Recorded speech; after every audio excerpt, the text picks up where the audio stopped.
No, que Dios los bendiga. Estas cosas se pueden hacer porque donde está el Espíritu del Señor hay libertad. Y sin anteojos no iba a leer nada, así que el Señor eso lo sabe. Estaba en estos días viendo a ver si podía compartir la palabra cuando me dijeron, estaba en duda porque por razones de trabajo a veces se complica o nos complicamos nosotros. El viernes parecía que no iba a poder estar. Salió un servicio de trabajo. Esto lo cuento para la gloria de Dios, hermano. Y éramos dos grupos que teníamos que cubrir este servicio. Yo dije, bueno, me toca el domingo. Sin embargo, el Señor, esta autoridad que nos dio el servicio dijo, no, dice, números impares, los días impares cubran ustedes y los días pares cubran los otros. Así que el día impar fue ayer y el día par hoy, así que no me tocó. Pero lo cuento para que nos demos cuenta de que el Señor está en todas las cosas, aún en las más sencillas, en las más comunes, en las que nosotros por ahí pensamos que lo podemos solucionar nosotros. Y el Señor está siempre un paso más adelante, está acomodando todas las cosas. Y esto me maravillaba, ¿sí? Uno dice, una sencillez, algo tan común, pero ahí está el Señor. Así que Avi, que arma las listas de los predicadores, si era por mí le decía que no ya, pero bueno, el Señor puso su mano y acá estamos. Gracias al Señor siempre digo que es un privilegio poder leer la palabra de Dios y que Él nos lo revele. Quisiera compartir en esta mañana en el libro de Lucas, a partir del capítulo 1,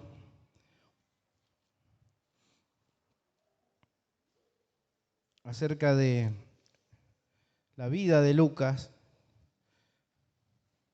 Voy a hablar de Cristo, acerca de su resurrección, porque Cristo resucitó. Amén. Si estamos aquí es porque Él nos ha traído para que le demos gloria y honra. Y si Él resucitó, tenemos vida eterna con Él. Dice el Señor Jesucristo, el que cree en mí, aunque esté muerto, vivirá. Está hablando de una muerte natural. Él nos da una una vida eterna que nadie nos la puede dar, solo a través del Señor Jesucristo, de su muerte y resurrección. Bien, Lucas 1, versículo 1. Dice la palabra del Señor, está hablando Lucas, el escritor de este libro, dice, puesto que ya muchos han tratado de poner en orden la historia de las cosas que entre nosotros han sido ciertísimas, tal como nos lo enseñaron los que desde el principio lo vieron con sus ojos y fueron ministros de la palabra. Me ha parecido también a mí, después de haber investigado con diligencia todas las cosas desde su origen, escribírtelas por orden, oh excelentísimo Teófilo, para que conozcas bien la verdad de las cosas en las cuales has sido instruido. Hasta ahí no va por ahora la lectura del Señor, pero Lucas les está escribiendo esta carta a un hombre supuestamente de la alta sociedad, un hombre prominente que le pidió que investigue acerca de las cosas, acerca de la muerte y resurrección de Jesucristo, acerca de su vida ministerial en la tierra. Y se ocupa, dice su palabra, Lucas, de investigar diligentemente, minuciosamente, ¿sí? Ir a fondo de todas las cosas que habían ocurrido. Y algo de la cual estaba seguro era de que fueron ciertísimas, dice su palabra.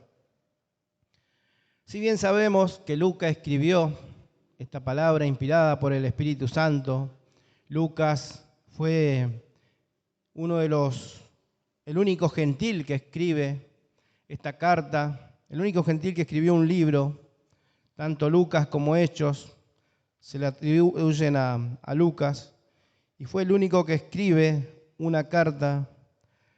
Y a diferencia de los judíos, no estaba familiarizado con la cultura, sin embargo, hace un estudio muy completo a través de las escrituras, tanto del Antiguo Testamento, basándose en la palabra de Dios, basándose en los escritos del Antiguo Testamento, y dice que él no solo que se ocupó de hacer un estudio minucioso, sino de hablar con aquellas personas que eran ministros de la palabra, que habían conocido al Señor Jesucristo. No sabemos mucho si Lucas conoció al Señor Jesucristo, pero sí estuvo relacionado con aquellas personas que estuvieron al lado del Señor Jesucristo. Vemos un parecido en el libro de Lucas con el libro de Marcos. ¿Sí? Hay una gran porciones de las Escrituras que se parece al libro de Marcos. Se dice que Marcos y Mateo fue escrito antes que el libro de Lucas. Eso dice la historia, la tradición. Seguramente fueron escritos en los cuales Lucas también investigó acerca de lo que ocurrió. Y no solo eso, a mí me llamaba la atención una mujer, que seguramente más adelante lo vamos a ver, que era Juana, ¿sí? Mujer de Chuza, intendente de Herodes. Esta mujer estaba ahí en el palacio del rey Herodes, podríamos decir, y seguramente sabía cómo fue aquel encuentro entre Herodes y el Señor Jesucristo. Así que no solo fue por aquellas personas que estaban cerca del Señor Jesucristo, sino también aquellas personas que estaban en el palacio del rey, tratando de hacer un estudio minucioso de todas las cosas que habían acontecido. Pero más allá de todas estas cosas, siempre fue guiado por el Espíritu Santo de Dios, ¿sí? Siempre el Espíritu Santo lo estuvo guiando en todo lo que él fue escribiendo a través de las Escrituras. Me llamaba la atención, como dije, a esta mujer, Juana, dice, en Lucas 8, versículo 3 dice: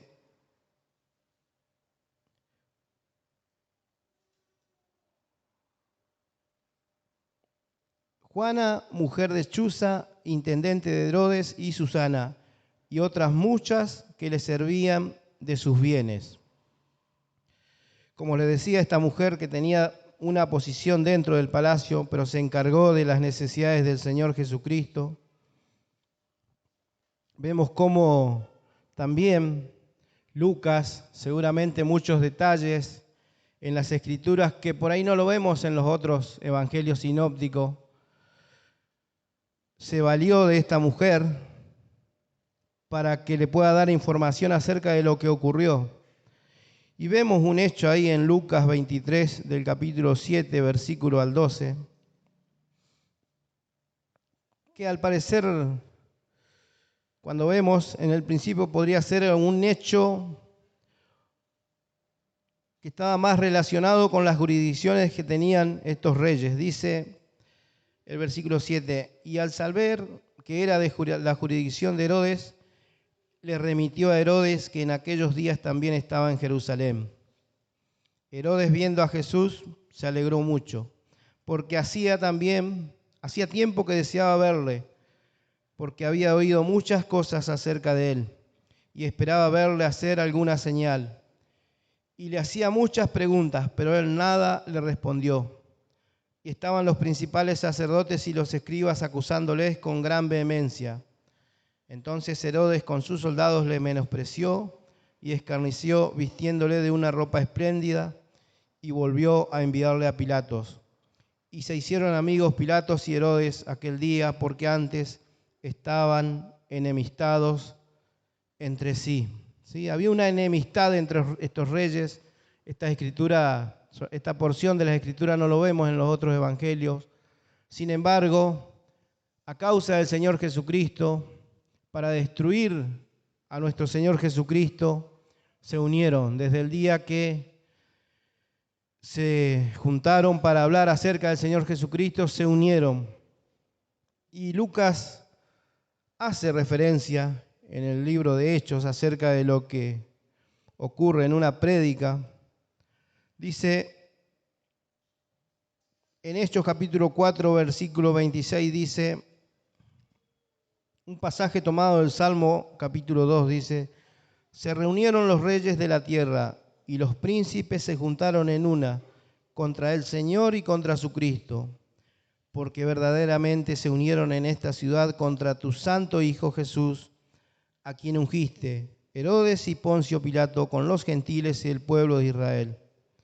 Todos se pusieron en contra del Señor Jesucristo para matarlo. Como les decía, Lucas tomó una porción del Salmo 2. Lucas había hecho un estudio minucioso de las Escrituras, entre eso este Salmo. Y como les decía antes, Lucas era el único gentil que escribió un libro.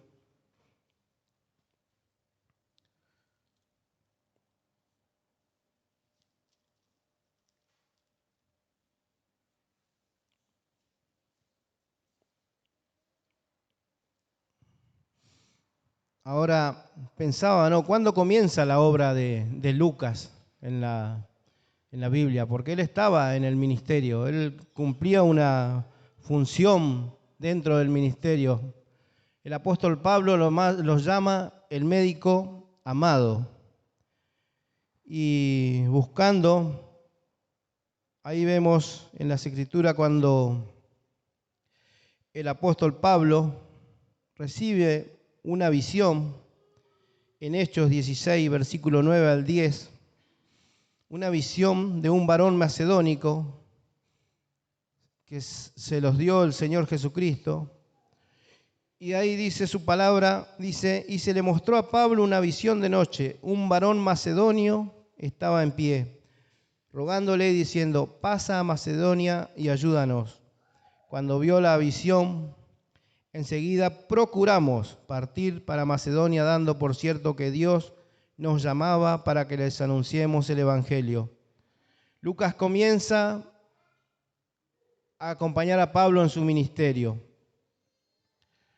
hasta el final de sus días, porque encontramos ahí en 2 de Timoteo capítulo 4 versículo 11, dice, solo Lucas está conmigo. El apóstol Pablo, ya pronto para ser sacrificado, escribe esta carta a Timoteo y le dice que solo Lucas está con él.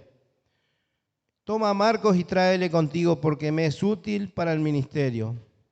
Si leemos, Marcos tuvo problemas con Pablo cuando salió en la obra, sin embargo ahora le era útil para el ministerio, ¿sí?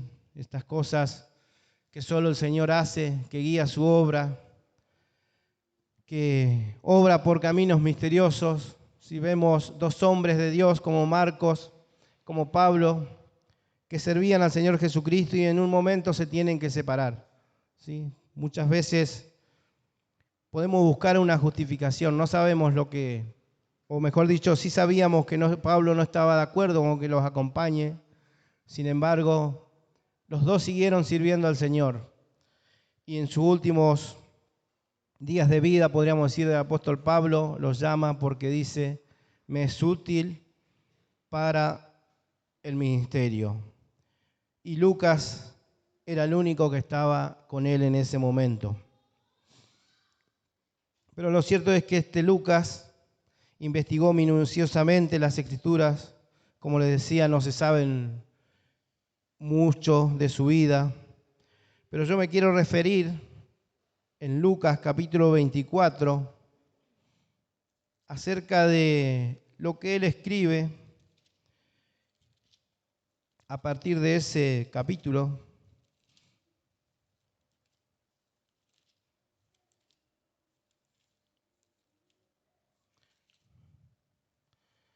E ir comparando también con otras escrituras de los evangelios sinópticos. dice a partir del versículo 1 hasta el 12. El primer día de la semana, muy de mañana, vinieron al sepulcro trayendo las especias aromáticas que habían preparado y algunas otras mujeres con ellas. Y hallaron removida la piedra del sepulcro, y entrando no hallaron el cuerpo del Señor Jesús.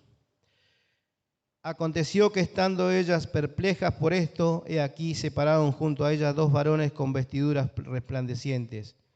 Y como tuvieron temor y bajaron el rostro a tierra, les dijeron: ¿por qué buscáis entre los muertos al que vive? No está aquí, sino que ha resucitado. Acordaos de los que os habló, cuando aún estaba en Galilea, diciendo: es necesario que el Hijo del Hombre sea entregado en manos de hombres pecadores, y que sea crucificado y resucite al tercer día. Entonces ellas se acordaron de sus palabras, y volviendo del sepulcro dieron nuevas de todas estas cosas a los 11 y a todos los demás. Eran María Magdalena y Juana, y María, madre de Jacobo, y las demás con ellas, quienes dijeron estas cosas a los apóstoles. Mas a ellos les parecían locura las palabras de ellas, y no las creían. Pero levantándose Pedro, corrió al sepulcro, y cuando miró dentro, vio los lienzos solos, y se fue a casa, maravillándose de lo que había sucedido. Lo que había sucedido era que el Señor resucitó, que la tumba estaba vacía. Señor Jesucristo resucitó. Estas mujeres que fueron hasta el lugar donde estaba el cuerpo del Señor Jesucristo no esperaban encontrar la tumba vacía. Llevaban especies aromáticas para ungir el cuerpo de Jesús. ¿Sí? Era una costumbre hacer esto al cuerpo ya muerto. Sin embargo, Jesucristo había resucitado. Cuando leemos Marcos 16, a partir del versículo 1, también se refiere a este pasaje, a este acontecimiento, y dice prácticamente lo mismo, agregando algunos otros detalles más acerca de la resurrección del Señor Jesucristo. El versículo 2 dice que hallaron la piedra removida. ¿Sí? Voy haciendo una comparación con otros pasajes como Mateo capítulo 28, del 2 al 4, donde hay un relato ahí que dice que hubo un terremoto. Dice la palabra del Señor: y hubo un gran terremoto porque un ángel del Señor descendiendo del cielo y llegando removió la piedra y se sentó sobre ella. Su aspecto era como un relámpago y su vestido blanco como la nieve. Y de miedo de él los guardas temblaron y se quedaron como muertos. Cuando leemos Marcos, Lucas y Juan, no mencionan a los guardias, ¿sí? Como sí lo hace aquí Mateo. Voy marcando estos detalles, ¿sí?, para resaltar que lo más importante es que Cristo resucitó, ¿sí? Muchas personas que no creen en el Señor Jesucristo y que quieren ir en contra de la palabra de Dios, toman estos pasajes para que la palabra de Dios sea desviada, ¿sí?, para poner en duda la fe que tenemos en nuestros corazones, como se oraba hoy. El Señor ha puesto fe en nuestros corazones. Sin embargo, cuando nosotros leemos estos pasajes, vemos que toda la palabra de Dios está bien conciliada, ¿sí? Dice el versículo 3 que no hallaron el cuerpo de Jesús, que encontraron la tumba vacía. En otro lugar dice que los guardias fueron y le avisaron esto a las autoridades que tenían. Y ellos le dijeron: bueno, dice, díganle que se durmieron, y cuando ustedes se durmieron, robaron el cuerpo de Jesús. ¿Sí? ¿Cómo es cuando uno quiere tapar una mentira con otra mentira? Si estaban dormidos, ¿cómo vieron que les robaron el cuerpo de Jesús? ¿Sí? algo que no tenía coherencia con lo que refutaban aquellas cosas que habían sucedido y, como dice su palabra acá, fueron ciertísimas, ¿sí? El hecho de que muchos no crean no quiere decir que sucedió. Sin embargo, estas cosas, dice su palabra, que fueron ciertísimas. El versículo 4 dice que cuando aún estaban en la tumba, los ángeles aparecen, ¿sí? Solo Lucas menciona 2 ángeles. Marcos 16:5 dice: y cuando entraron en el sepulcro, vieron a un joven sentado al lado derecho, cubierto de una larga ropa blanca, y se espantaron, ¿sí? Marco nombra un ángel. Marcos solo menciona al que habló, ¿sí? Lucas menciona a 2 ángeles. El versículo 5 dice: ¿por qué buscáis entre los muertos al que vive? ¿Sí? Estas mujeres, seguramente atravesadas por el gran dolor de haber perdido a su Señor, de haber visto a su Señor muerto, de haber visto a su Señor sufrir, no hacían memoria, no se acordaban de lo que el Señor les había dicho anteriormente, de lo que iba a suceder. Y estos ángeles, a partir del versículo 6 al 8, les recuerda las promesas del Señor Jesús, ¿sí? Les dice ahí, dice, no está aquí, dice, sino que ha resucitado. Acordaos de lo que os habló cuando aún estaba en Galilea, diciendo: es necesario que el Hijo del Hombre sea entregado en manos de hombres pecadores y que sea crucificado y resucite al tercer día. Entonces ellas se acordaron de sus palabras. Vemos cómo el Señor Jesucristo se iba encargando de darse a conocer, pero también vemos la incredulidad de estas personas al no encontrar el cuerpo de Jesús en la tumba. El versículo 9 dice: van a dar las noticias a los discípulos. Mateo 28, versículos 7 y 8 dice: e id pronto y decid a sus discípulos que ha resucitado de los muertos. He aquí, va delante de vosotros a Galilea. Allí le veréis. He aquí os lo he dicho. Entonces ellas, saliendo del sepulcro con temor y gran gozo, fueron corriendo a dar las nuevas a sus discípulos, y mientras iban a dar las nuevas a sus discípulos, el Señor se les apareció. Marcos 16:1 dice: cuando pasó el día de reposo, María Magdalena, María la madre de Jacobo y Salomé compraron especias aromáticas para ir a ungirle. Cuando leemos ese pasaje anterior, ahí donde los ángeles les envían a que den las buenas nuevas en el versículo 9, el versículo de Mateo capítulo 28, 7 y 8 coincide con las Escrituras, ¿sí? Algunos podrían decir, bueno, alguno que no cree, algún inconverso, es la única que coincide, ¿sí? Pero como les decía, la palabra de Dios es verdad. Y vemos cómo Lucas hace una síntesis de los otros libros que tenemos en la Biblia. Del versículo 9 al 11 vemos cómo las mujeres hicieron lo que se les dijo que haga. Cuando escucharon los discípulos, dice que esto era una locura, no lo podían creer, ¿sí? No podían creer que el Señor haya resucitado y tenían que verlo, así que fueron hasta la tumba donde el Señor estaba. Y dice que vieron los lienzos intactos. Esto lo tenemos en el versículo 12. La tumba vacía porque Cristo resucitó.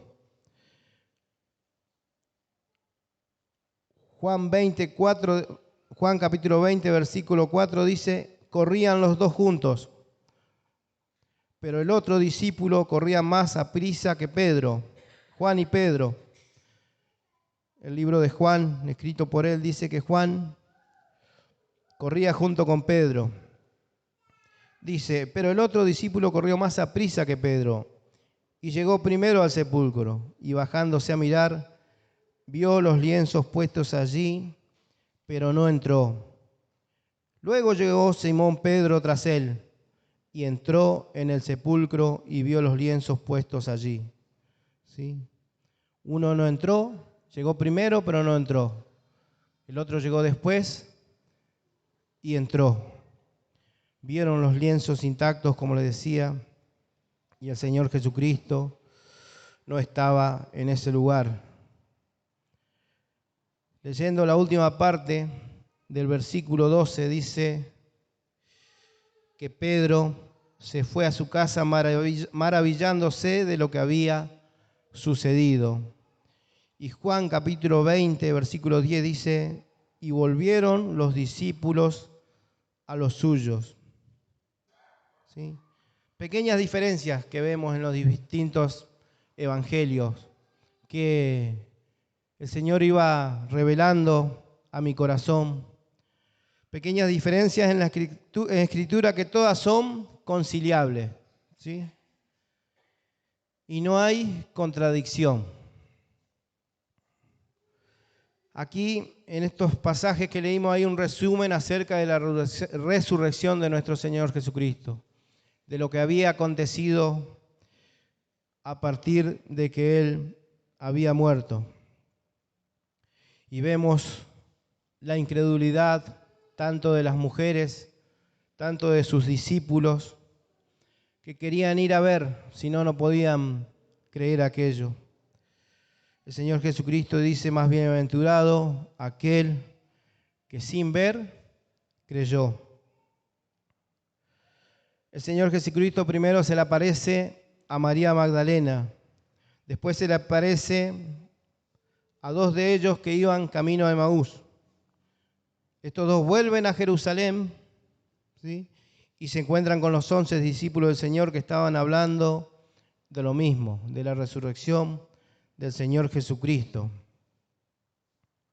Dice Marcos 16, versículo 12 al 13, acerca de esta aparición a aquellos dos, dice, pero después apareció en otra forma a dos de ellos, que iban de camino yendo al campo. Ellos fueron y lo hicieron saber a los otros, y ni aun a ellos creyeron. Después a los discípulos, y este pasaje lo quisiera leer acá en Lucas 24, 36, dice, mientras ellos aún hablaban de estas cosas, Jesús se puso en medio de ellos y le dijo, paz a vosotros. Entonces, espantados y atemorizados, pensaban que veían espíritu. Pero él les dijo, ¿por qué estáis turbados si vienen a vuestro corazón estos pensamientos? Mirad mis manos y mis pies, que yo mismo soy. Palpad y ved, porque un espíritu no tiene carne ni hueso, como veis que yo tengo. Y diciendo esto, les mostró las manos y los pies, y como todavía ellos de gozo no lo creían y estaban maravillados, les dijo, ¿tenéis aquí algo de comer? Entonces les dieron aparte un pez asado y un panal de miel. Y él los tomó y comió delante de ellos. La aparición a los discípulos. Venían a su corazón muchos pensamientos, que estaban viendo un fantasma, que estaban viendo un espíritu, y el Señor le hizo palpad y ved que yo soy. Y me llamaba la atención esto, ¿sí? Que el Señor Jesucristo le aparece y el primer mensaje que le da, lo primero que le dice, paz a vosotros, ¿sí? Que el Señor llene de paz nuestros corazones en tiempos de conflictos, en tiempos de vientos contrarios, podríamos decir, en tiempos de aflicciones. El Señor viene y trae paz a nuestros corazones.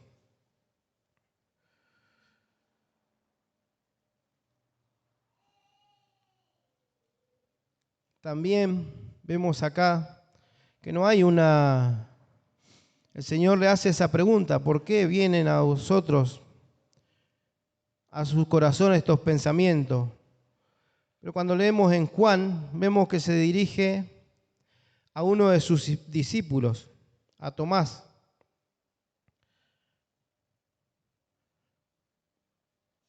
Cómo Tomás no creía si no veía. ¿Sí? Juan capítulo 20. Dice incredulidad de Tomás. Pero Tomás, uno de los 12, llamado Dídimo, no estaba con ellos cuando Jesús vino. Les dijeron pues los otros discípulos: al Señor hemos visto. Él le dijo: si no viera en sus manos la señal de los clavos, y metiere mi dedo en el lugar de los clavos, y metiere mi mano en su costado, no creeré.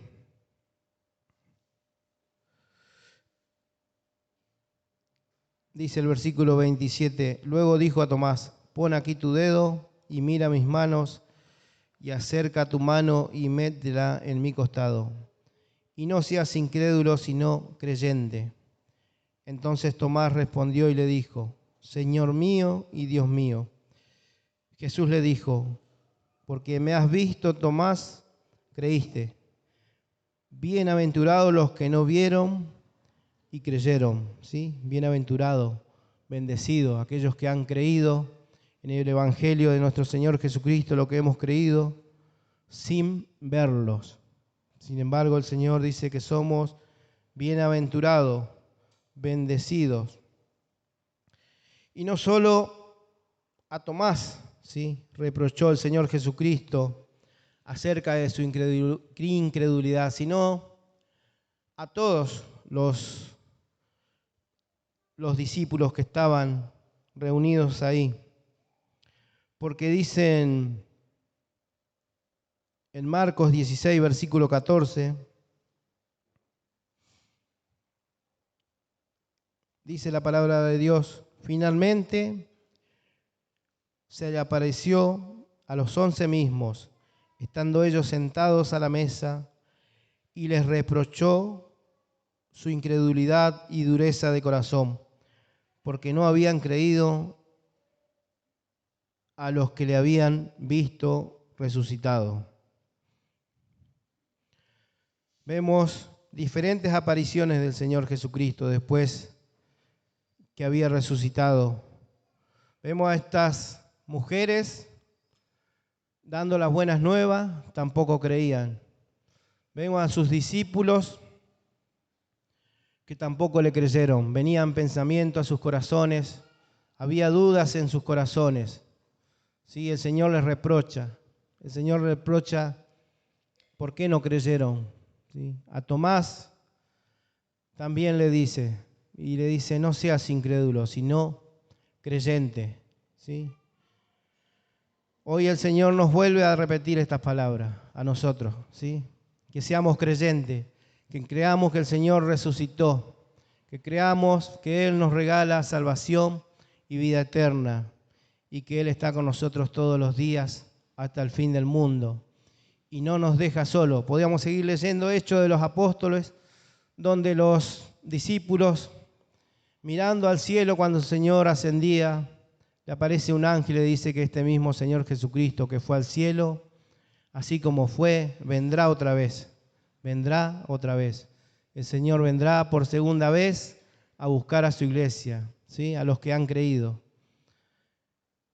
Vemos la obra de nuestro Señor Jesucristo, ¿sí? Una obra que ahí los discípulos, cuando hablan con la mujer, con las mujeres, le dicen que lo que estaban diciendo es una locura.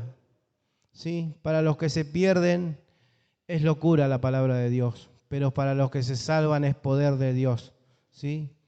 La palabra de Dios es poder para salvación.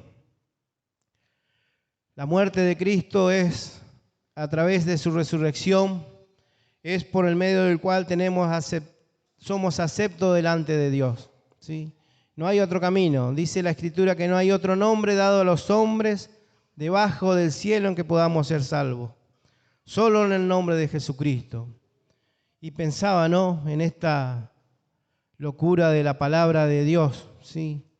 Creer en que un hombre condenado vino a ser dado, entregó su vida para traernos salvación y vida eterna. ¿A quién se le podría ocurrir? Solo a Dios, ¿sí? Una locura así, de que Cristo, muriendo como un condenado, muriendo en la cruz, despreciado como lo fue, vino a ser autor de eterna salvación. Es el mensaje que quería dejar en esta mañana, que creamos en el Señor Jesucristo, que le creamos a Él, ¿sí? Que aprendamos en estos tiempos a tomarnos de la mano aún en aquellas pequeñas cosas. Dice que Pedro se fue maravillado a su casa de las cosas que habían ocurrido.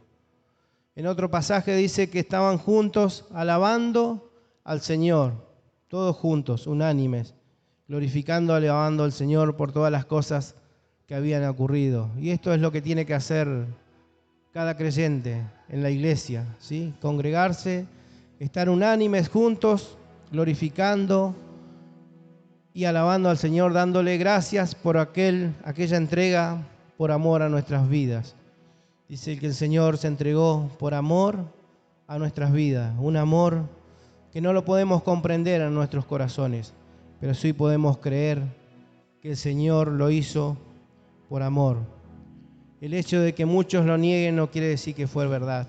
Nosotros le creemos al Señor Jesucristo. Amén. Amén.